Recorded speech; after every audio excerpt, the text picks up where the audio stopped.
Subcommittee on Energy and Mineral Resources will come to order. The subcommittee is meeting today to hear testimony on the development of renewable energy on public and tribal lands. I'm very excited about today's, well, as we move towards talking about, I think this is our first hearing on renewable energy. Under Committee Rule 4F, any oral opening statements at the hearings are limited to the chair and to the ranking minority member or their designee. I ask unanimous consent that all other members' opening statements be made part of the hearing record if they're submitted to the subcommittee clerk by 5 p.m. today. Hearing no objections, so ordered. You know, our public lands contain some of the sunniest, windiest, and most geologically active places in the country, if not in the world. They're often ideal locations for solar, for wind, and geothermal energy development. While today's hearing is about onshore renewable energy, our nation's offshore wind potential is another source of immense untapped potential, and we're going to discuss that in future hearings, hopefully, and actually have a field hearing on offshore. Right now, unfortunately, our public lands are a contributor to the climate problem. Nearly 1/4 of all greenhouse gas emissions in this country come from oil, gas, and coal from public lands. But renewable energy can transform our public lands into part of the solution. President Obama took major steps in that direction when he took office. There were no solar plants on public lands, 0. By the time he left, 36 projects had been approved, including new wind and geothermal. The Obama administration approved enough new renewable energy to power over 5 million homes. A new renewable energy coordination office was stood up. Preferred leasing areas for wind and solar were then identified. The Trump administration came into office on a strong footing to continue that momentum. But what have they done? Not really a whole lot. According to the Solar Energy Industry Association, the number of new solar installations across the country dropped in 2018, largely due to the misguided tariffs put in place by the Trump administration. The Solar Foundation also found that the number of solar jobs dropped for the second year in a row after 6 straight years of growth under President Obama. The Trump administration dismantled the National Renewable Energy Coordination Office and has approved only 2 new solar projects and 0 wind projects and 0 geothermal plants on public lands. In the 2020 budget, funding for renewable energy programs would be essentially flat, while the BLM coal program would see a massive 66% increase. Meanwhile, President Trump himself continues to spread falsehoods and openly mock renewable energy almost at every opportunity, whether it's at a campaign rally or at a Republican Party fundraiser with big donors from the fossil fuel industry. This is unacceptable. Every year that we fail to make progress in advancing clean energy is a step backwards in our efforts to address the climate crisis, and it will increase the costs for future generations. It's also an enormous missed opportunity to create jobs. The Bureau of Labor Statistics forecasts that between 2016 and 2026, solar energy installers and wind turbine technicians will be the 2 fastest growing occupations in the country. In the coming decades, development of renewable energy on public lands can create hundreds of thousands of jobs that are good paying jobs in manufacturing, construction, installation, finance, and much more. Focusing on the energy of the past and ignoring the impacts of climate change is not a formula for being dominant Instead, it will simply marginalize us internationally and handicap us economically. Today's hearing is an opportunity to hear from experts on how we can once again jumpstart clean energy development in ways that are environmentally sustainable and that will create jobs in local communities. I want to thank the witnesses for appearing before the committee, and I look forward to your testimony. I now recognize the ranking member, Gosar, for his opening statements. Welcome, Mr. Gosar. Thank you for yielding, Mr. Chairman, and thank you all for witnesses for making time to be here today. I'm especially honored to have a good friend of mine, an Arizona resident, Jim Laymon, in attendance and testifying today. Jim is the founder and CEO of DebCon Power, the fastest growing privately held energy company in the United States. More surprises to come with his testimony. Today, the subcommittee will discuss advancing renewable energy development on federal lands. Solar, wind, and geothermal energy production on our federal lands are an important part of all the above energy strategy. However, much like conventional energy development, renewable energy development is discouraged by the current federal regulatory process. As a result, very little renewable energy generation occurs on federal lands relative to state and private lands. Duplicative environmental reviews on federal level over and above those already required by the states drive investment away from federally owned lands. Requirements under the National Environmental Policy Act, or NEPA, and the Endangered Species Act, or ESA, for the example, can drag out the regulatory process for a decade or more, while projects can be approved and constructed much faster on state and private lands. According to the American Wind Energy Association, over 98% of wind projects in the U.S. were located on privately owned lands in 2017. If we're serious about providing an environment that encourages renewable energy development on federal lands, this committee must reform NEPA and ESA.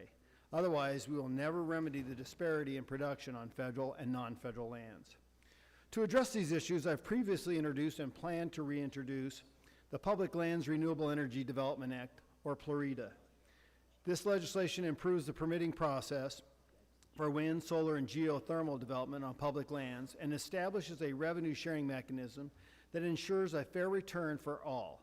PLREDA strikes the important balance between the development of new clean energy and conservation of our natural resources. By identifying priority areas for wind, solar, and geothermal development, PLREDA encourages smart siting and efficient permitting of projects in places with high potential for energy and low impact on wildlife and habitat.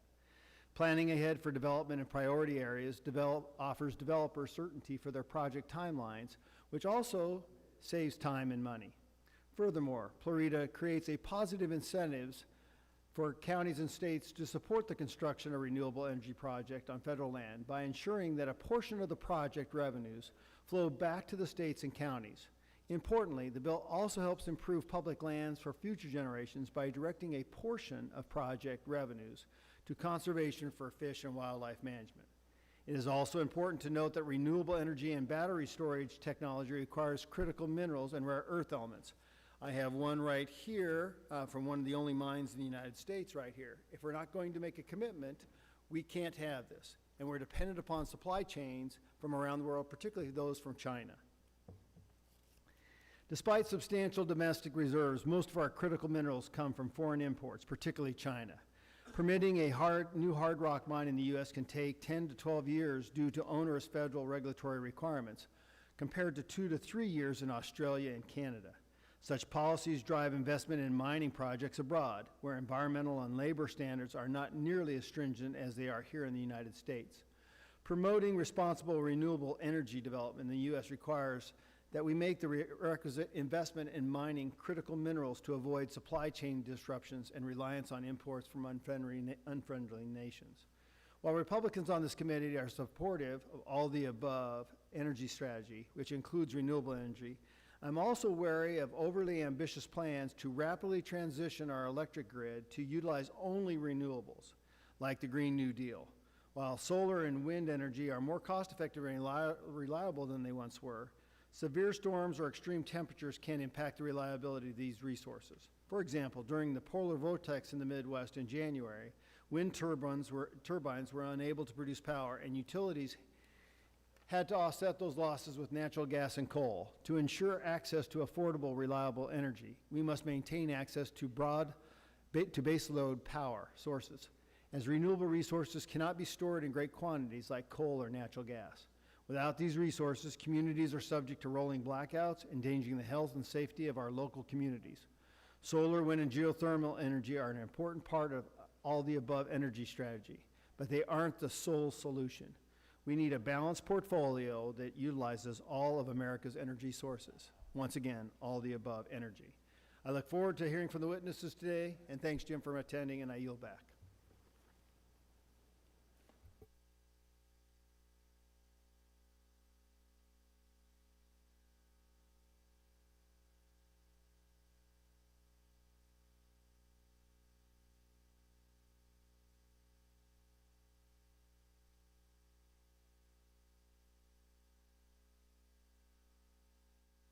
Now I will introduce today's witnesses.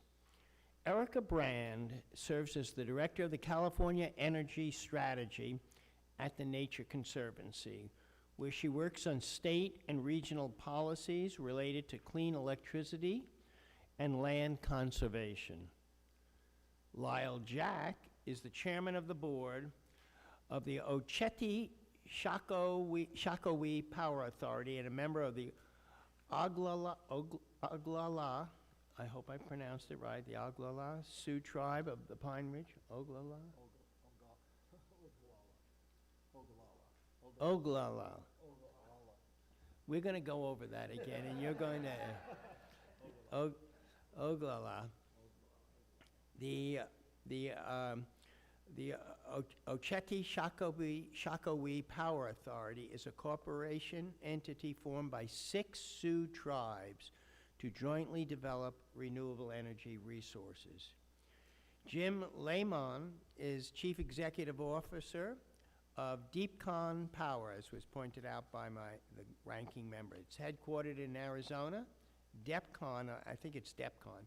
DEPCON provides development, engineering, procurement, construction, and operations and maintenance services for utility-scale solar projects. And finally, we have Michael Gerard, who is the Andrew Sabin Professor of Professional Practice at Columbia Law School, where he teaches classes on environmental law, climate change law, and energy regulation. He is also an editor and chapter author of a recently published book, Legal Pathways to Deep Decarbonization. Let me remind the witnesses they must limit their oral statements to 5 minutes, but their entire written statement will appear in the hearing record. When you begin, the lights on the witness table will turn green. After 4 minutes, the yellow light will come on. Your time will have expired when the red light comes on, and I will ask you to please complete your statement. I will also allow the entire panel to testify before any questions from the panel. The chair now recognizes Ms. Brand for 5 minutes. Chairman Lowenthal, Ranking Member Gosar, and members of the subcommittee, thank you for the opportunity to testify at this oversight hearing on public lands and our clean energy future. I serve as Director of the California Energy Strategy for the Nature Conservancy.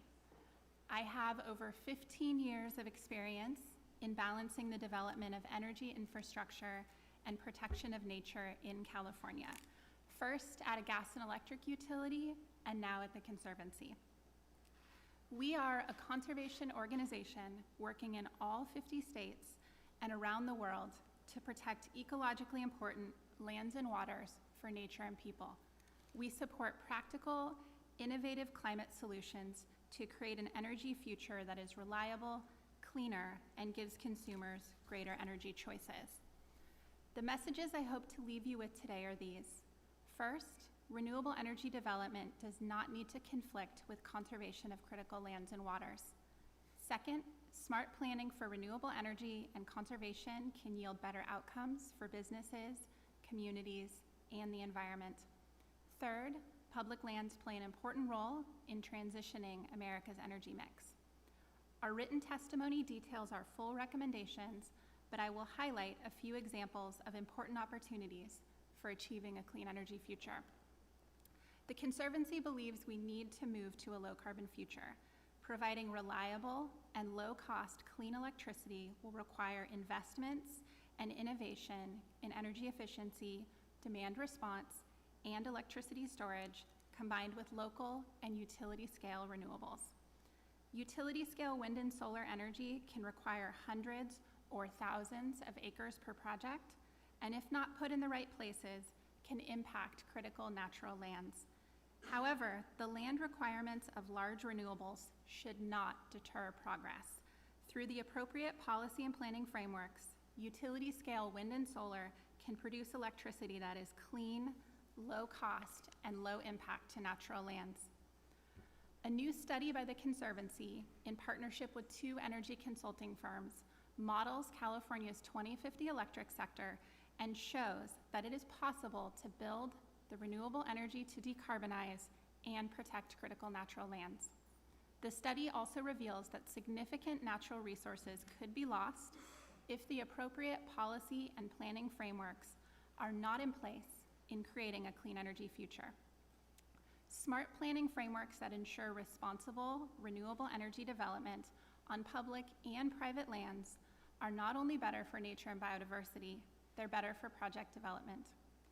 The Department of Interior and Bureau of Land Management have significant experience in this space, having pioneered new planning approaches and rules to promote the responsible development of renewable energy on public lands, such as the Western Solar Plan and the Desert Renewable Energy Conservation Plan, or DRECP. Both plans were developed through multi-stakeholder processes designed to balance the multiple uses of public lands, including energy, protection of natural resources, cultural values, recreation, local communities, and military readiness. We appreciate the Congress conducting oversight into how the Department of Interior and Bureau of Land Management are prioritizing responsible, renewable energy development on public lands and considering the resources needed to implement the existing land use plans that have been adopted for these purposes. We also appreciate the bipartisan work from this committee on the Public Lands Renewable Energy Development Act, or PLREDA, in the last Congress. We look forward to continuing to work with you on legislation to encourage the smart planning approach to responsible renewable energy development on public lands.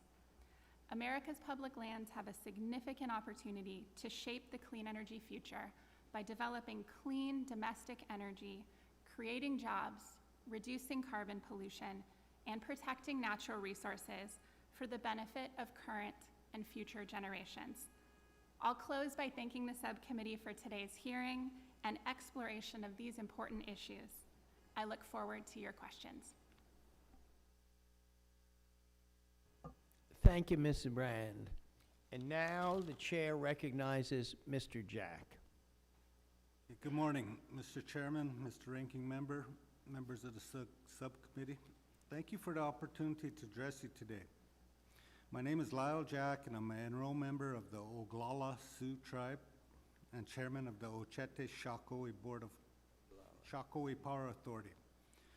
Ochete Shakoi means 7 council fires, which is a traditional name for the Great Sioux Nation. OSPA was founded more than 5 years ago by 6 Sioux tribes to jointly develop our wind and solar resources while retaining significant control and ownership. OSPA is 100% owned by its member tribes, and it is managed by a board of directors that represent each tribe and is advised by a council of elders. The OSPA tribes share territory with South Dakota and North Dakota, and indisputably have among the strongest, most reliable wind resources in the United States. The OSPA tribes also occupy some of the poorest counties in the United States and cannot rely on gaming as a significant revenue source given their rural locations. Renewable energy development is the best option for strengthening and diversifying our tribal economies and creating jobs in a socially responsible manner. It is also consistent with our Lakota traditions and culture to protect and preserve the earth for our future generations by helping to combat climate change. The recent bomb cyclone and catastrophic flooding across South Dakota demonstrate how important our mission is. OSPA will also promote self-sufficiency by reinvesting in our tribal communities and assisting in the planning and financing of community-scale renewable energy projects to lower energy costs on the reservations. OSPA is created to be a reliable business partner. It is approved by the tribes and the federal government to negotiate and fulfill contracts without additional approvals or delay. By pooling their resources in OSPA, our tribes have achieved the scale and scope necessary to bring utility-scale development to our reservations. In 2017, we formed a working partnership with Apex Clean Energy, one of the largest developers of wind and solar energy, and we could not have hoped for a better partner. Here's what OSPA and Apex have accomplished over the last 2 years. We have completed initial planning for the first 2 wind farms, a total of 570 megawatts on 2 reservations. We have secured transmission queue positions with the Southwest Power Pool. We have deployed meteorological towers to measure wind and started environmental studies on both locations. We are expecting to complete all studies and design work so that we can start construction in 2021. OSPA has accomplished this without any financial assistance from the federal government, but it has been extremely hard. The tribes simply don't have the resources, and we're not in it. Were it not for the support of 2 private foundations, our development partner, OSPA would have failed. Over the last 5 years, OSPA sought grants and loan guarantees from Departments of Agriculture, Energy, and Interior, but was not eligible for any of them. But it is critically important for OSPA to obtain capital due to the early stage development on wind farm planning and regulatory compliances. Everybody should love OSPA. It leverages a relatively small investment development to unleash $850 million in privately funded infrastructure spending, bringing jobs, economic diversity, and hopes to tribes and surrounding communities in some of the most rural areas of America. It will generate millions in tax revenues to the tribes, the state of South Dakota, and local communities, and substantial lease payments to tribal members and non-tribal members. So why hasn't the federal government supported OSPA? Simply put, OSPA is too big, too unique, and early stage. But here's what Congress can do. Build new transmission and heavy up existing transmission so that energy can be delivered to the lowest cost production sites to the biggest load centers. Buy our power. We anticipate selling most of our power to corporate buyers and are currently discussing PPAs with some of the largest corporations in the United States. But the federal government could be an important power buyer as well and save a lot of tax dollars at the same time. Change the rules and increase the funding so the federal grant, loan, and guarantee programs can be used to fund pre-construction development costs for utility-scale projects like OSPAs. If Congress enacts the credits and makes them transferable so that Indian tribes can benefit them, and thank you. I would welcome the opportunity to answer your questions.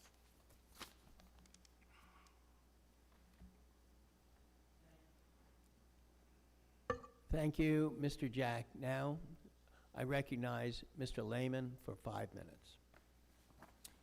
Thank you, gentlemen and ladies, for the opportunity to speak to you today.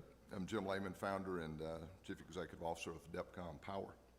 I bring to you 30 years of experience in utility-scale, ultra-critical coal plants, combined cycle gas plants, but in the last 8 years, utility-scale solar power plants. I've seen firsthand the economics that are retiring our coal and gas fleets, but also the emerging gas, wind, and solar low-cost providers. Those economics gave me the certainty to found DEPCOM Power in 2014. As mentioned earlier by the chairman, we develop, engineer, procure, construct, operate, and maintain plants across the U.S. on the solar, utility-scale solar basis. We employ over 120 American engineers, operators, and also 1,400 construction workers. We recently named, as you mentioned, sir, the fastest growing private energy company in the country. We're also a Buy American First company. Today, almost 70% of our supply and the dollars that we spend on the plant stay in the U.S. We're working toward 100%. As a former U.S. Army officer, we also believe in hiring veterans first. At our company, over 30% are veterans, which means over 500 American veterans are working on our team today. We also believe in giving back, with 3 million, i.e. 10% of our net income annually, going to the most needy in the communities that we work around the country. Second, I'd like to spend just a moment talking about utility-scale solar power. I recently shared these numbers with the Secretary of Energy, Rick Perry, when he was visiting us in Arizona. He also, as you know, is a big supporter of wind and solar. Solar is today undisputedly the low-cost leader, as is wind, in the American generation generation on our American grid. Lazard Research, independent firm, has nothing to do with the solar industry. Using DOE data, says the following: that on a cost per kilowatt basis, solar is 4 cents, wind 5, gas 6, coal 11, nuclear 18. I and we and my company support an all of the above energy concept to ensure continued American energy independence. For example, in 2018, 29% of all new electrical capacity that came on the grid was utility solar. After only 10 years since the first utility solar plant, already over 2% of the grid today is utility solar, and we're growing at least 0.5 to 3/4% per year. Our industry, as noted earlier, employs over 250,000 American workers. Third and final, I'd like to conclude a discussion of how to remove the impediments to deploy more low-cost utility solar on public lands. We have firsthand experience in the painfully slow federal bureaucracy on the public lands in the West. Permits take at least twice to 3 times as long on public lands and have significantly more uncertainty, thereby limiting that private capital and time to invest. Development on federal lands is a daunting variety of additional federal regulations above those by the state, which is a layered process, as you know, in addition to the requirements of NEPA. As evidenced by Department of Energy's RAPID tool, which unfortunately is a misnomer, there are over 100 additional steps for developing projects on public lands. I recommend a clear message from yourselves to from Congress and to BLM and other federal agencies. Let's really get serious about eliminating steps. Let's do the right things, but set hard timelines. Let's get the redundancy out in the multiple agency reviews. If we do, and we can achieve a reasonable and predictable process for the use of public lands, utility solar power even offers ways to reduce our federal deficit. For example, solar power plants designed for a 35-year life at a $500 per acre, a typical 100-megawatt plant in the West could produce $9 million, as mentioned earlier, to be shared local, state, and federal treasury. At the end of the lease period, the plants are removed. The salvage value of the steel, the wiring, the cable is greater than a removal cost, returning the lands to the original position. Solar power also has ways to reduce our trade deficit. For every gigawatt hour that we produce using free solar power, from the sun, of course, we are then allowed to export more gas and more coal, thus lowering the trade deficit that we have in our country. Our belief is that we could easily provide 30% of our U.S. grid power from solar, up from the current 2.5, 3%, freeing that equal amount of coal and gas for export. Gentlemen, ladies, not a blue or red issue. It is the lowest cost electrical power on the grid today in utility scale. It's great for the American ratepayer, for the manufacturer using that power, and a great job creator. But without your help in reducing the redundancy and the permitting process in federal lands, is just not going to be a big contributor. Thank you. Thank you, Mr. Laymon. Now, Professor Gerard, 5 minutes. Thank you, Chairman Lowenthal, Ranking Member Gosar, and distinguished members of this committee. I'm honored to appear before you today. In 2014, several expert groups issued a report called Pathways to Deep Decarbonization in the United States. It laid out how the U.S. energy system could be compatible with a 2-degree temperature goal. One core element is a massive increase in utility-scale renewables, including wind, solar, and geothermal. Earlier this month, the Environmental Law Institute published this book, Legal Pathways to Deep Decarbonization of the United States, co-edited by Professor John Dernbach and myself. It contains more than 1,000 specific recommendations for federal, state, local, and private actions to pursue these pathways. Several of them concerned renewables on public lands and form the basis for my testimony today. Given the vast amount of public land, there's tremendous opportunity to increase renewable energy generation and jobs on this land. The Bureau of Land Management is doing a much better job with solar than with wind, but there's still a long way to go. My central point today is that undertaking the required reviews one project at a time is very cumbersome and time-consuming. It's much better to look at broad geographic areas and conduct the necessary studies comprehensively. That will help identify the best specific places for renewable projects. Applications for specific projects can then be handled much more quickly, and approvals for construction can be granted with considerably less time and expense. I agree with Ms. Brand that the Western Solar Project is a good example of what can be done without new legislation. It involved a programmatic environmental impact statement for solar energy zones. By undertaking a review over a large area that included a detailed examination of species presence and habitat, it satisfied the requirements of both the National Environmental Policy Act and the Endangered Species Act. It has allowed individual projects within the study area to proceed quickly. The BLM should identify more solar energy areas where this process could be utilized. With respect to wind, BLM completed a programmatic environmental impact statement in 2005 for the western states, but it has not designated any wind energy zones or designated leasing areas for wind. This makes it very difficult to develop utility-scale wind, and in fact, as Chairman Lowenthal said, the 99% of the wind energy capacity in the United States is on private lands.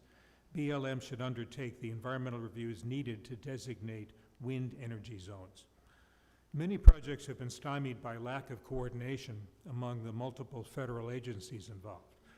The FAST-41 Act, enacted in 2015, provided a mechanism to better coordinate and expedite these efforts. It has not been used very much under either the Obama or the Trump administrations, and it has not been given a sufficient budget to do the job. The One Federal Decision Framework, set forth in an executive order issued by President Trump in 2017, does show some promise if it is implemented vigorously and if agencies are given staffing and other resources, which has not happened yet. The Public Lands Renewable Energy Development Act, described by Ranking Member Gosar, would resolve several of these problems. It would, among other things, require designation of priority wind areas within 3 years, require supplementation of old programmatic environmental impact statements for wind, solar, and geothermal, require more interagency coordination, and do a number of things in addition to that. All of these provisions would beneficially encourage renewables development on public lands. The Sustainable Energy Development Reform Act, H.R. 4426, introduced last November, in November of 2017, would do all of that and considerably more aimed directly at climate change as well as oil and gas leasing. To sum up, there's great potential for building renewable energy projects on public lands, generating both clean electricity and jobs. Existing laws allow this process to be sped up, and bills pending before this subcommittee could speed it up even more. Thank you.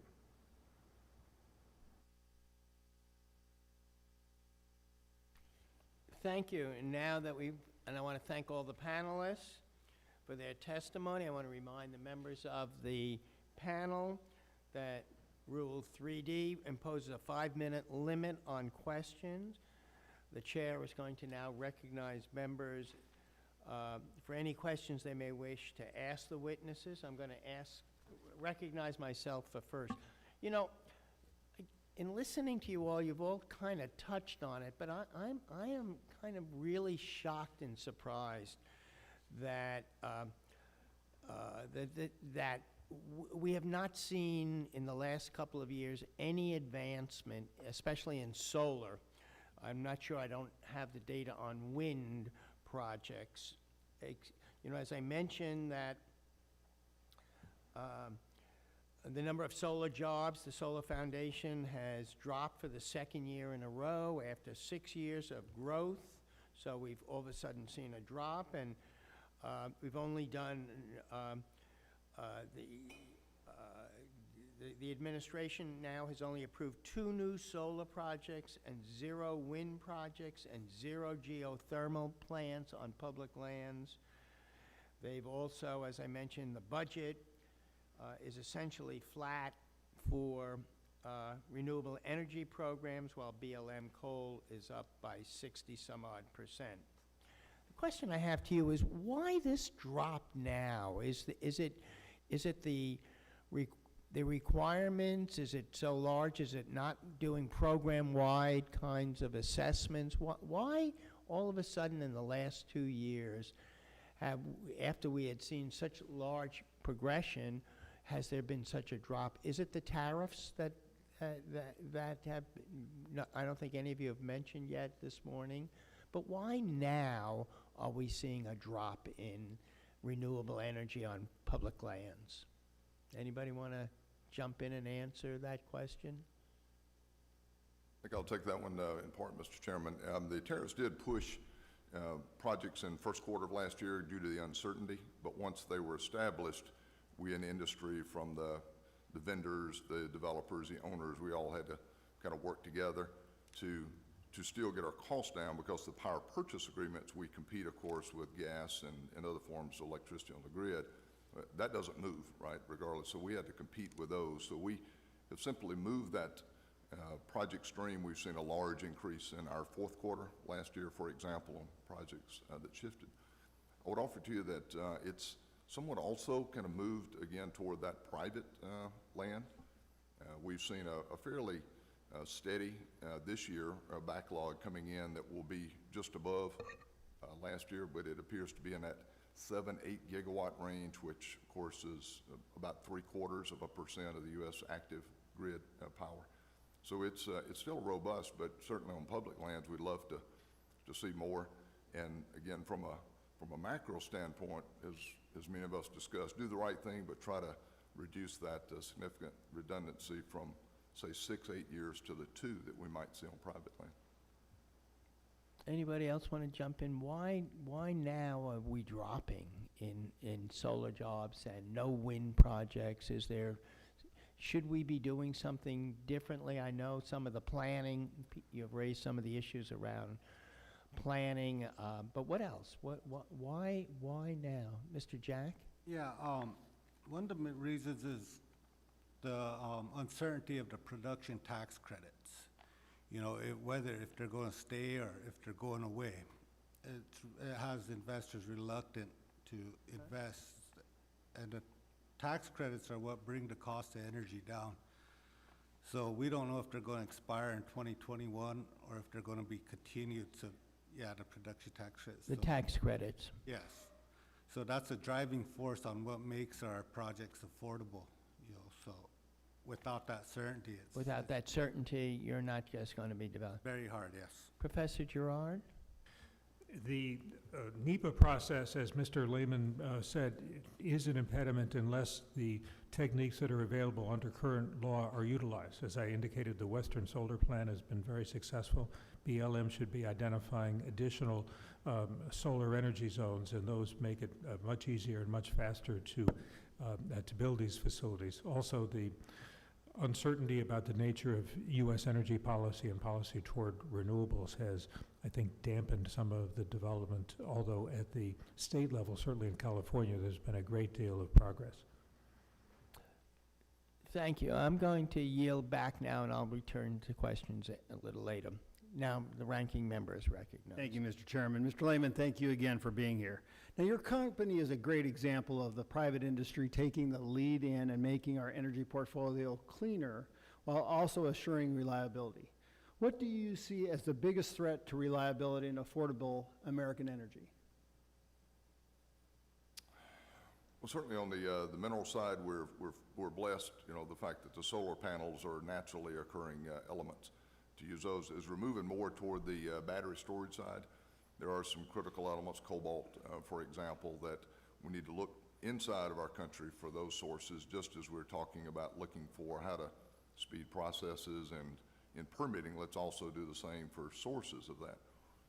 I might note that a typical plant we build today will typically have 10 to 20% storage in it, because the cost of solar has gotten down to a point where it's very affordable, less than gas, and therefore we put 20% solar. We're still just a bit lower.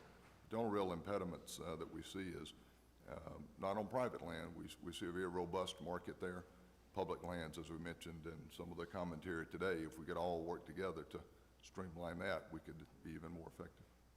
Now, in your testimony, you detail difficulties with private companies face trying to develop on public lands, especially with regard to the permitting process. Can you provide any examples or instances where your company looked at developing on public lands, but then decided the uncertainty, the delays, and 100 additional steps weren't worth the investment? Yes, that happens quite often. We'll look at from a standpoint of being able to meet the needs of the power purchase agreement, which have an expiration date to be online, or the power purchase agreement will expire. So you have to fit the market for what the utilities want, what they're asking for, have a certain time, date certain to be online. So if we look to areas to fulfill that need, it's typically going to be private, unless there's been a concerted effort, as some of the other panelists have said today, that have already cleared that land, for us to be able to move on federal lands. So Professor Gerard actually highlighted the benefits of my bill called Florida. That would actually help with siting and streamlining. And for the record, I'd like to introduce to the record a letter from Trout Unlimited supporting Florida. Without objection. Now, you stated, Mr. Laymon, that you are a supporter of all the above energy. And you highlighted that you're about 20% battery storage. The weakest part of solar and wind is battery storage. Is that true? We see it coming very strongly. Solar, again, just 10 years ago when we did the first utility scale plants, we were at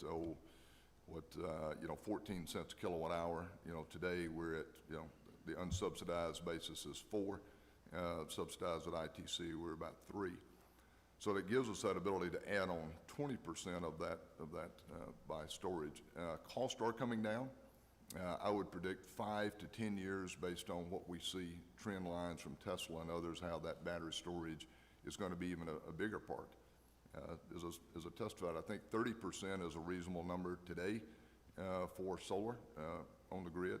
Certainly could be more as we bring storage cost in line with the expectations of the ratepayer for power purchase agreements. Well, and that's kind of why I brought this rare earth into play here, is that we're heavily dependent over, in fact, China dictates pretty close to 99% of the world markets on rare earths. And what I have problems with is that we see this push to an all-renewable type application, and the baseload capability of battery storage is not there, and we're not willing to invest into the critical elements that are necessary for the development of those battery aspects. The difference between reliability is baseload versus intermittent. Can you discuss a little bit about this and how your operation runs, solar during day, then power agreements with gas? Can you tell us a little bit about that process? Surely a large portion, outsized portion of the U.S. grid is consuming a power, of course, in the daylight hours. We will certainly continue to need base load from gas, coal, nuke in the foreseeable future, certainly. What we're able to do in the days that we're producing in our daylight hours, where we're producing solar, is a great energy mix. I've been fortunate to be at utility grid operation centers where they're, of course, buying the solar first. It's the lowest cost, and they'll move to, of course, to gas, coal, and nuclear to make their best, lowest cost mix that they have out there available. But certainly, from our view, 30% is a reasonable assessment of where we are with the low-cost solar. Battery storage can bring more, but certainly today we will continue to need base load power on our grid certainly for the foreseeable future. Thank you, Mr. Laymon. Thank you, and I now recognize Mr. Lamborn for 5 minutes. Thank you, Mr. Chairman, and thank you for having this hearing. As you remember, when I was chairman of this subcommittee, I introduced... remember it. Well, good. And you remember some of the great bills I had to increase the production of renewable energy off of public lands? We could never get them into law, but it's a concept I certainly want to work with you out. We may disagree on the details, but it is an important concept. It's an important concept. I do have to say I'm going to be voting against H.R. 9, the Climate Change Now Act, this week that we're going to be hearing. I never did like some of the parts about the Paris Accord because it was never submitted to the Senate for ratification or even discussion. There was no economic impact or cost-benefit analysis. There was no stakeholder input, and it was an unfair playing field. I never did like the part about how China, the biggest emitter of carbon emissions in the world, has a total blanket immunity till the year 2030 under the Paris Treaty. And that doesn't make sense to me. And the U.S. has been one of the biggest carbon emission cutters in the world, especially through fracking and the use of natural gas, replacing coal. So anyway, I just thought it was unfair in a lot of ways, and I'm glad that the president withdrew us from what was never ratified in the first place. And so I'll be voting no on that bill later this week. What I would like to see brought up for a vote is the Green New Deal. We'll be starting a discharge petition to bring it to the floor. Leadership hasn't agreed to bring it up for a vote. I think we should bring it up for a vote and debate it. So I'll be working and hopefully get your support on that. But in any case, to the hearing at hand, Mr. Laymon, I want to ask you a couple questions about base load power. When I see a country that's extremely gone in the wrong direction, Venezuela, socialism in action, when I see Venezuela with the lack of electrical generating capability, in fact, recently there were people on kidney dialysis machines that because of the brownouts that were recurring, they died. The machines broke down, didn't operate, and those people died.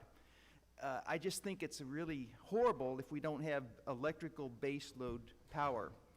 So how do you factor that into your business model, Mr. Laymon? There was a question in terms of, we're blessed in this country, of course, to have all of the above, and if you take what we've been able to do on the, again, I come from a coal gas-fired background, multi-gigawatts of those installations. There's a great mix available to us today, where with the ratepayer we can drive those costs down by intermittent mix of all of the above, using wind, solar as the lowest cost forms out there, but also with gas and coal providing us that balance for base load when, of course, we don't have the sun or the wind. The combination of those, though, does bring down the cost to the ratepayer, as well as to reduce, as you said earlier, that carbon footprint fairly dramatically as well. So the great thing about the U.S. today is we're moving in all the right directions from lower emissions as well as lower cost. So again, from a committee standpoint, if there's anything can be done to help that process on public lands, we're all for it. What do we need to do to improve our storage capability for solar-produced power? The cost is coming down. Private sector's invested heavily in that. It is, in our view, about 5 to, depending on which technology breakthroughs we get, 5 to 10 years behind what solar has been able to achieve in the last 10 years, as I mentioned earlier, from 18 cents a kilowatt hour to 3 or 4 today is a dramatic reduction in solar. We're, again, 5 to 10 years back on the battery side. Some of the things that we would encourage DOE to look at is, other than the use of the rare elements, as I mentioned earlier, flywheel technologies, compressed air storage can be all-American supply. Those also have promise for storage as well. And what about the use of transmission lines? Is that a huge problem today with taking solar power or wind-generated power from places where there are no transmission lines today? It's difficult, of course, on any lands, public or private, to do large-scale transmission today.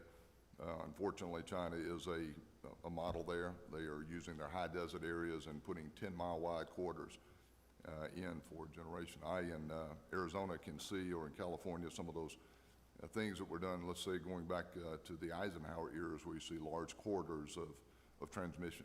That would be a fantastic thing if we could work on the DOE and the public land side to put some of those corridors in using the right, environmental standards to do that, but let's put those in and get them to the load centers, because the land for the public lands could certainly be generating revenue for us, as well as just not having to use private land. But the corridor space is certainly there available. Thank you so much. Mr. Chairman, I yield back. Thank you, and I now recognize Representative DeGette for 5 minutes. Thank you so much, Mr. Chairman. Thank you all for coming today, and sorry I'm bouncing back and forth between two hearings. One on that I think we might all be able to agree on in Energy and Commerce on banning robocalls. So everybody liked that idea over there in Energy and Commerce. But I did look at your testimony, and I appreciate you all coming for this important topic. Ms. Brand, in your testimony, you talked about California's Desert Renewable Energy Conservation Plan, which was developed in cooperation with the BLM, and you called it a pioneering 8-year multi-stakeholder landscape-scale planning process focused on the development of utility-scale solar, wind, and geothermal energy across 10 million acres of public lands in California. Well, that sounded really impressive to me as I thought about it, and I was wondering if it could be a template for other states like my state of Colorado. And so I wanted to ask you, do you think collaborations like that could work in other states like Colorado? Thank you for your question, Congresswoman. I do think that there are several elements of that planning process that are important to think about leveraging or exporting to other states. And I think that you touched upon one, which is partnerships between states, the Bureau of Land Management, but also the involvement of the multiple stakeholders that represent the values on public lands, energy, conservation, tribal. There was really an intensive multi-stakeholder effort over that time frame to come up with this blueprint for where to build clean energy on public lands in the California desert. The second thing that I think was really helpful was the investment by the state into a transparent data platform where stakeholders, the state, BLM, could share the best available science and information about the different values on public lands in the desert to inform stakeholders as they participated in the process. So those are things that could be exported to other state processes. What kind of action would you need from the BLM, or is there something you'd like to see BLM doing in that area that they're not doing? I would like to see the Bureau of Land Management continue to put resources and funding into the implementation of responsible renewable energy programs, and at the state level, continuing to think about opportunities to create new science-driven planning processes that can help balance renewable energy, conservation, and other values on public lands. Thank you so much. Professor Gerard, last October, the Intergovernmental Panel on Climate Change released a report on global warming of 1.5 degrees Celsius, and the report said we're going to need a rapid and far-reaching transition in energy, land, urban, and infrastructure and industrial systems to limit global warming to 1.5 degrees Celsius. How important would development of renewable energy on public lands be in this U.S. effort to keep global warming to 1.5 degrees? Extremely important, Congresswoman. The Pathways to Deep Decarbonization report estimated that we need to be adding on the order of 50 gigawatts a year of clean energy every year out to at least 2050. And if we don't rely heavily on nuclear and carbon capture and sequestration, it might be almost double that. So that's a massive amount of new renewables that have to be built every year. The greatest land resource for that is publicly owned, both onshore and offshore. So public lands are central. Do we currently have the solar, wind, and geothermal technologies available for those milestones? Yes, the costs have been dropping rapidly, as documented by the Lazard reports that Mr. Laymon mentioned, and the technology exists and it's getting even better. As discussed, storage is also important, and that needs to be improved. And I also agree with the statements that more transmission is an important element. and improved transmission too, which is something we need to work on. Can you give us a sense of the milestones and the timing of the milestones if we're going to develop renewable energy on public lands, if our goal is 1.5 degrees Celsius?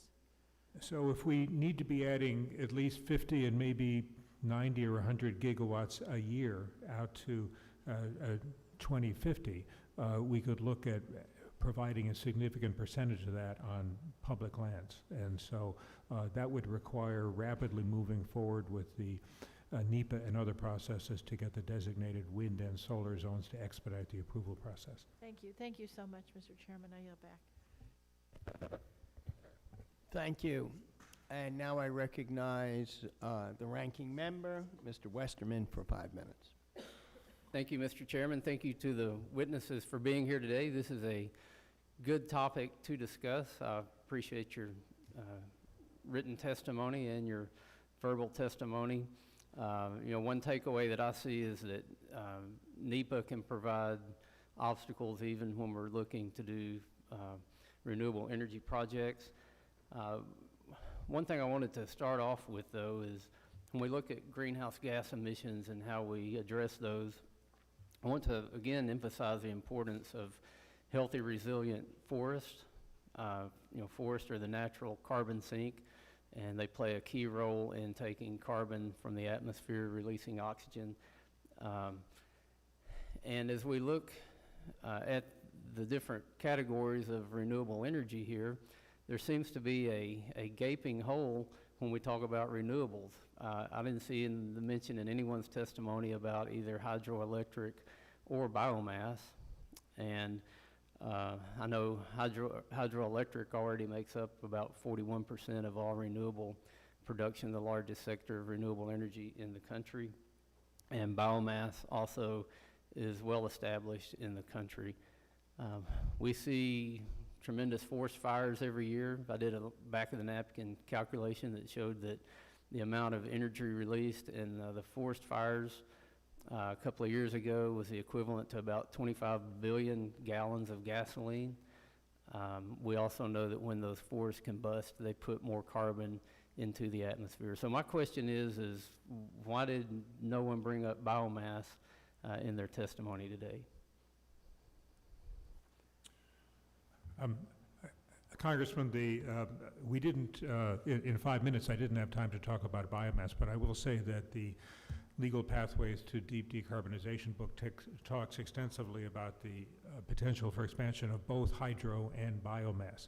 There's considerable, on the hydro side, there are many unpowered dams that can be dammed, that can be outfitted to provide electricity.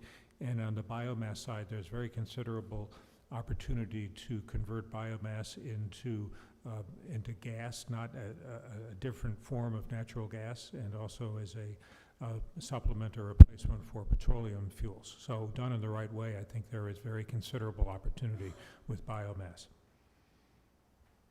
Anybody else like to address biomass? I would add that both biomass and small hydro are qualifying renewable energy facilities in the state of California, where I'm from. But I focused my written testimony on the wind and solar development on public lands, which is where I have the most expertise.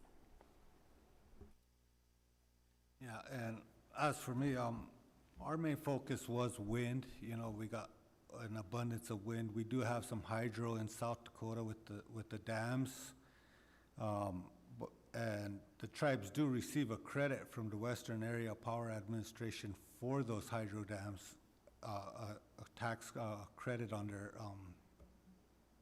electricity bills that they can use to lower the cost. But our primarily focus was on the wind because of the abundance of it and trying to get that off the ground before we look into other avenues such as solar and biomass.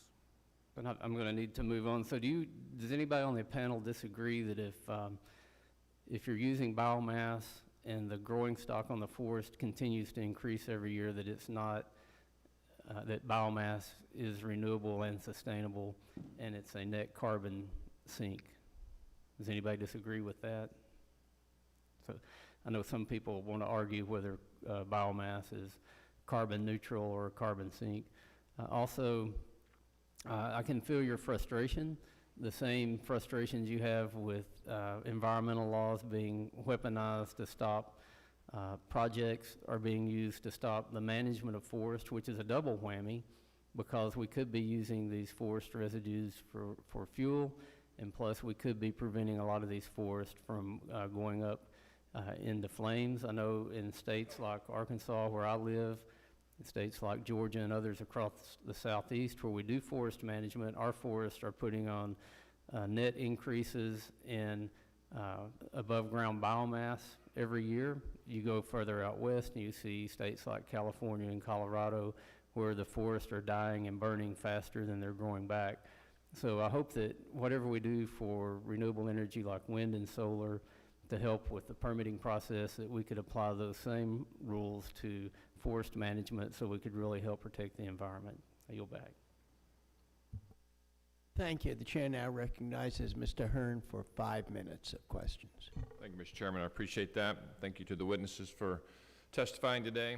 I'm going to take it down a little different path. I want to talk about the tax credit issue. Mr. Laymon, I think you said solar is now at 4 cents without the tax credits or without subsidies or something, and 3 cents with the subsidies. Is that, can you explain that? That's correct. In stronger radiance, we like to say in Arizona, with the Saudi Arabia solar, you're going to be more than that. Add another penny.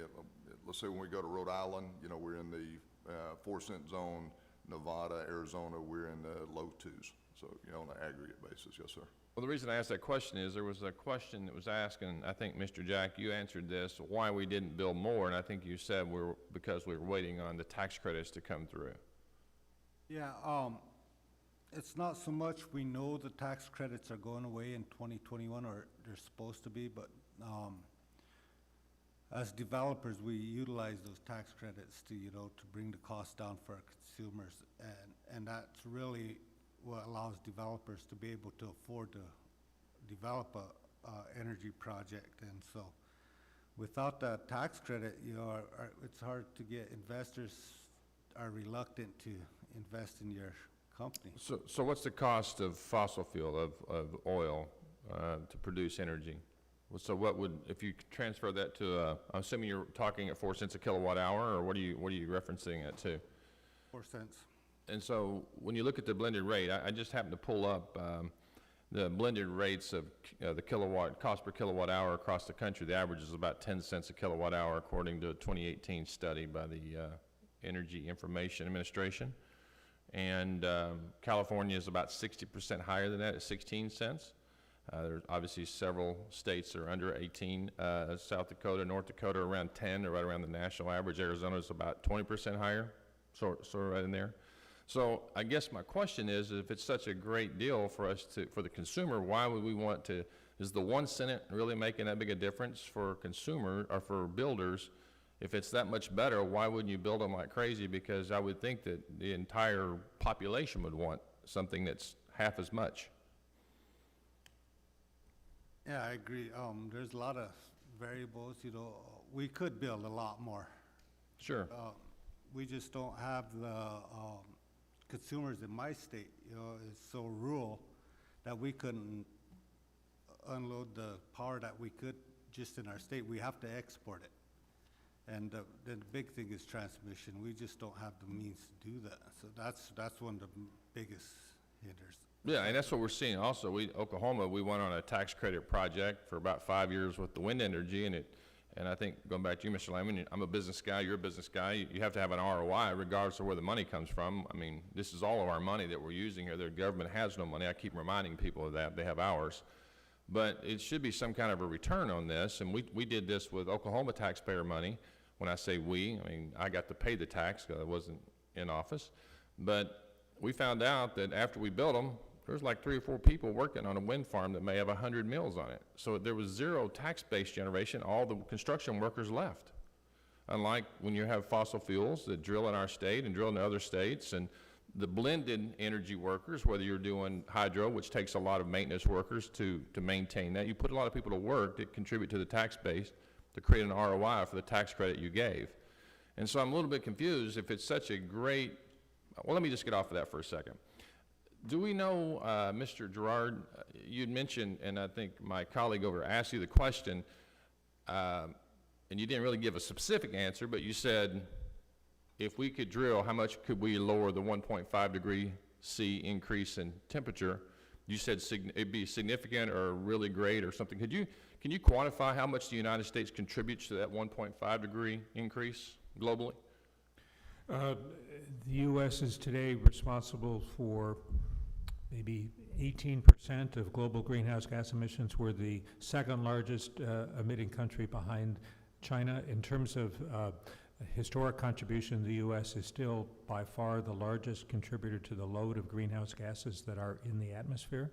We are now the second largest emitter in the globe. So from the numbers I've seen, we've been declining, and China's been growing, and India's been growing. So if we could cut ours based on the projected growth, if you could just speak to, if we could identify this, then it would be very easy mathematically to back up and say how many we need to build solar energy, renewables to make this go away.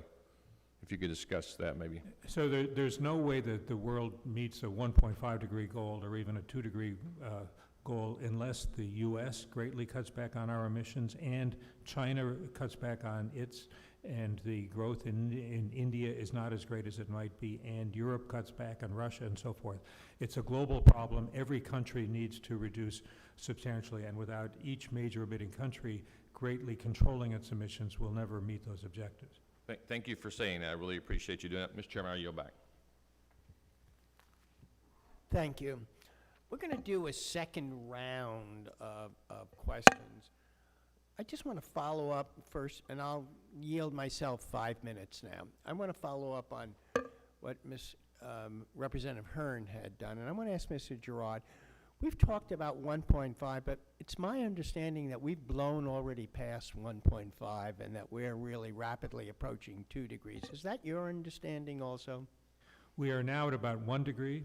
It is still theoretically possible to keep within 1.5 degrees, but there are very few scenarios that actually would keep within 1.5 degrees. All the theoretical scenarios that do that rely very heavily on negative emissions, on drawing CO2 down from the atmosphere. Even a 2 degree scenario involves a very substantial amount of negative emissions as well as moving entirely So away it from would, fossil it would fuels. take a new technology to draw it down from the atmosphere as it is.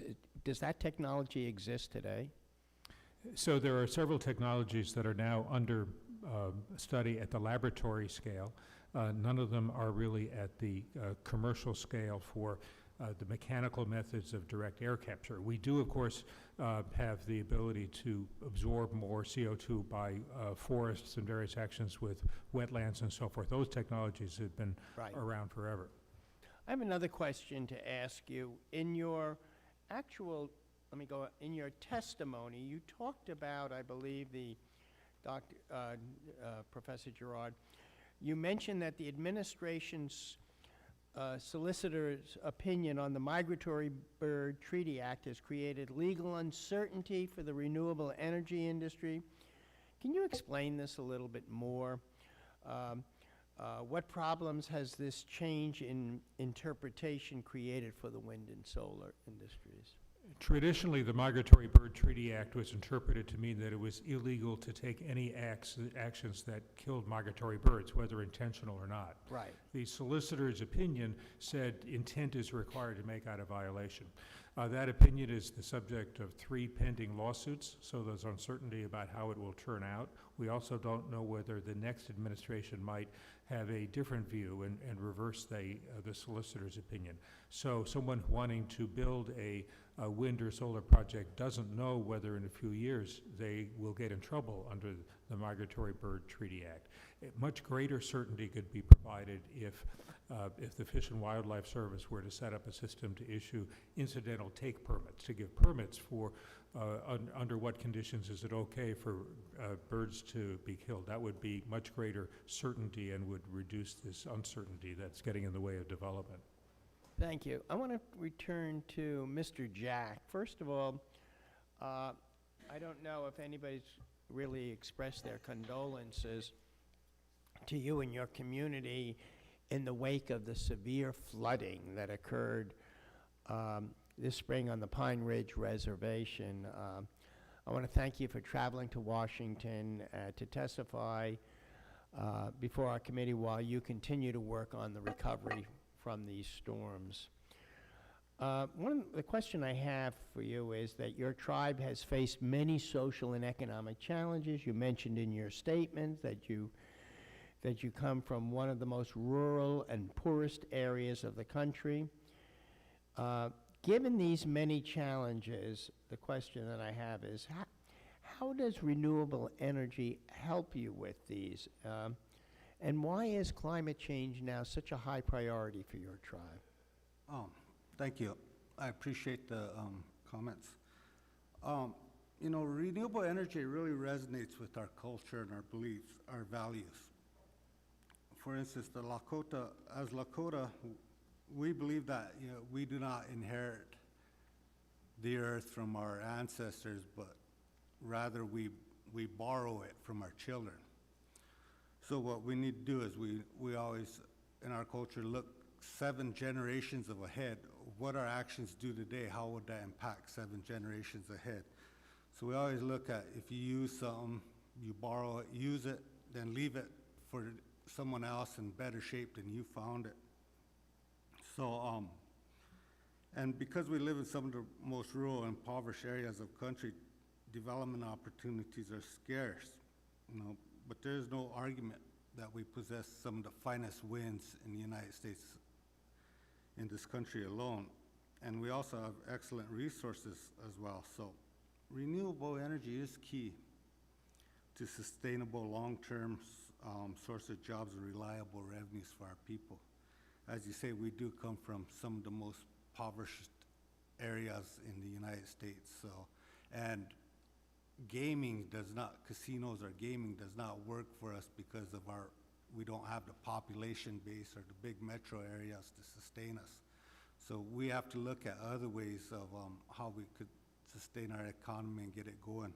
And as it happens, we do have the land and resources for wind and solar, so that's what's going to help us. I want to thank you for your answer, and I'm now going to yield to Mr. Westerman.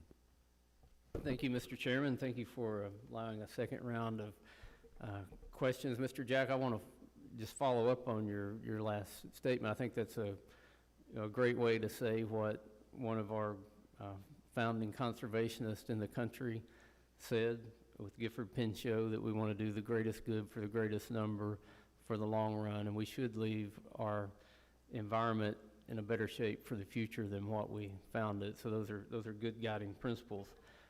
Mr. Laymon, I want to look at a specific table that you've got in your testimony, and Mr. Hearn, I think, was referring to this, where you're showing the cost per kilowatt hour, and if I'm reading this correctly, it says on an unsubsidized basis. So this is if there were no subsidies, just you're recouping the investment cost and the fuel, and what does it cost per kilowatt hour to produce electricity. And you're showing 4 cents per kilowatt hour for solar, 5 for wind, up to 18 cents per kilowatt hour for nuclear. And the last time I checked those numbers in my home state, hydroelectric and nuclear on existing facilities was less than 1 cent per kilowatt hour. Natural gas was around 2 to 3 cents per kilowatt hour. Coal was slightly above that, and then the alternative forms were a little bit higher. So what's missing here? What am I not getting in your chart? Sure. These are, of course, Lazard, not my numbers, but you can see the same thing with DOE and others. Based on new installations, again, the plants that have been in existence, hydro, coal, paid off, in current day, there's just the operating cost. Absolutely agree with you. Just looking at when we put a new plant on the grid today, is where these numbers, the new source generation. If you go out and build a coal plant today, or of course, Plant Vogtle, unfortunately, and in Southern Company's territory is actually pushing the numbers up significantly beyond these on nuclear. But I agree with you, sir, that it's based on new generation that we're, under the current permitting, under the current laws of the country, that we would go out and build these would be the numbers. So is it the actual capital cost, or is it the regulatory cost that's driving nuclear cost so high? And I guess Yeah. regulatory indicates investing more capital to meet the regulatory requirements, so it could be a combination. Unfortunately, nuclear might be all of the above, because again, even in France today, where they're one of the world's best, you'd say, in terms of being able to do that. They're still, if you were to look at Plant Vogtle side by side, as I understood it in some recent discussions with SENG in South Carolina, the numbers were about half of what Vogtle, but still, in this range here, about 10 cents a kilowatt hour. It's unfortunate, but the nature of it may be that in the future we could get to a smaller, more containerized type version that could be much smaller than what current big base load nuclear is costing us. There's Well, certainly- in visiting with some of our national research laboratories where a lot of nuclear research is done, my understanding is when the nuclear program was first put into place that there would be second and even third generation nuclear reactors that never have been developed, but those reactors would actually take spent fuel from first generation reactors, extract more energy out of it, reduce the half-life of the fuel significantly so you don't have the storage costs. What's keeping us from getting to these second and third generation nuclear reactors?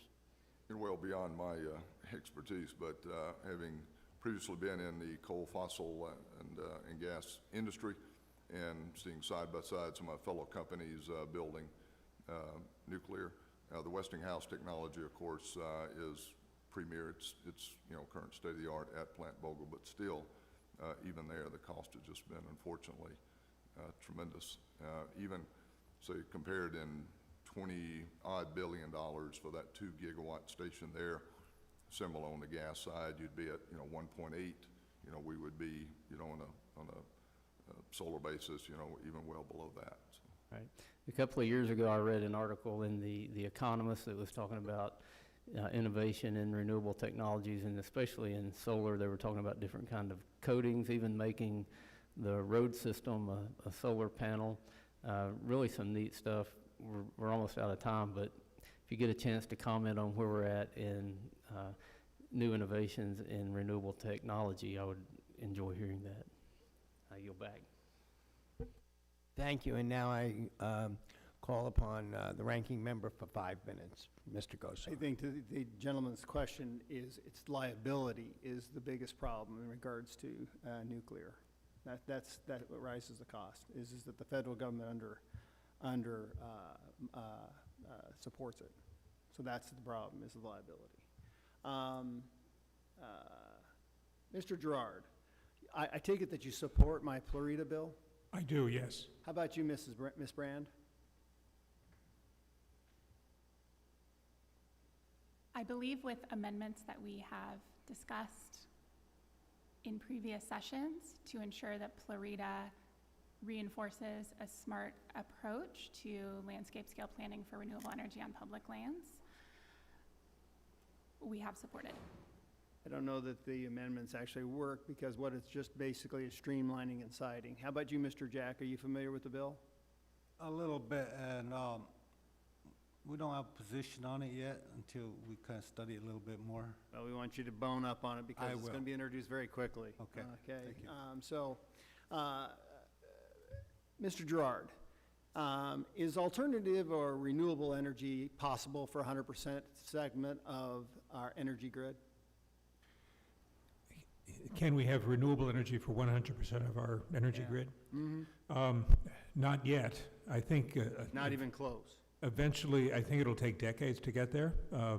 It would be, our report looks at 80% by 2050. Now, you also brought up California. Part of the problem with California is it's overbuilt, right? With solar. I mean, the reason I can tell you that is I'm from Arizona, because they ship, actually, they pay us to take their energy from solar. So the issue of transmission has come up earlier, that we don't have the necessary transmission lines to take all the energy to where it would be used. And so there are issues with the existing statutes and the authority that the Federal Energy Regulatory Commission and the Department of Energy have that ought to be improved to encourage transmission. So would you say that the weakest link that we have in renewables is battery composition and storage? I would say that storage is one very important part of the solution to make best use Probably of the weakest renewables. right now. I'm sorry? Probably the weakest right now. Possibly. We also have the extensive permitting problems and lots of others. I absolutely agree. I agree. But we have to have both. Yes. And particularly in the battery, so I want to concentrate on that, is the lack of what we do here. We do this better in this country than we do anywhere else in the world. Is that true? Mining for? I don't know enough to answer that question. Does it bother you that we're subservient to China for most of these rare earths, actually over almost 100%? I think it would be excellent if we were to develop more of the domestic resources for cobalt and for several of the other materials that are needed for renewable energy, including storage. Well, I'm talking about transmission lines. We need lots more copper. And, you know, Arizona's sitting over here with the 5 Cs. You know, copper is one of those 5 Cs. And, you know, I see particularly the chairman of this committee, full committee, has been anti some of those copper mines in Arizona. So I find it kind of hypocritical that's where we want to go. Are you familiar with the Mr. Shackelford? Mr. Shackelford? I don't think so. He wrote an opinion in Quillette in regards that 100% is impossible with renewables without at least having nuclear. Because he said the first run for all renewables would end up cutting every tree in the earth today. And I agree with him. You have to have that baseload power. And that's why I keep coming back to these batteries, because the experiment that occurred in Australia was a miserable failure, where they actually went offline with renewables and their batteries that were from Tesla, and they backfired. It didn't work. And that's why I keep bringing up this aspect of mining and these rare earths, because they're the important aspect of technology. I got one more question for you. So the effects to our environment, more by the sun or more by man? I'm not sure what you mean by that, Congressman. So in creating our environment and the changes to our environment, does man do more or does the sun do more? The sun obviously is a central part of the environment, and in recent centuries, the man's impact has grown enormously. Can I indulge in that one question? Yes, you may. Okay, so we're now finding out in regards to the sun that it goes on kind of a rotation, like every decade. Are you familiar with this? With solar flares and so heightened transient energy from the sun. Are you familiar with this? There is some variation in solar activity, yes. Yeah, so I guess the answer to the question is the sun has more activity and more dictation to our climate than does man. Although man contributes to it, it's the sun that actually does more. The winds all come from solar energy. The tides all come. Thank you. Absolutely. So I appreciate it. And the new technology, particularly within the oceans, is another front that China's way ahead of us. Thank you. Well, that's going to bring to a conclusion today's hearing. I want to thank the witnesses for their testimony, members for their questions. As I pointed out, the members of the committee may have some additional questions for the witnesses, and we are going to ask you to respond to those in writing. Under Committee 3O, members of the committee must submit witness questions within 3 business days following the hearing, and the hearing record will be held open for 10 business days for these responses. If there's no further business, without objection, this committee stands adjourned.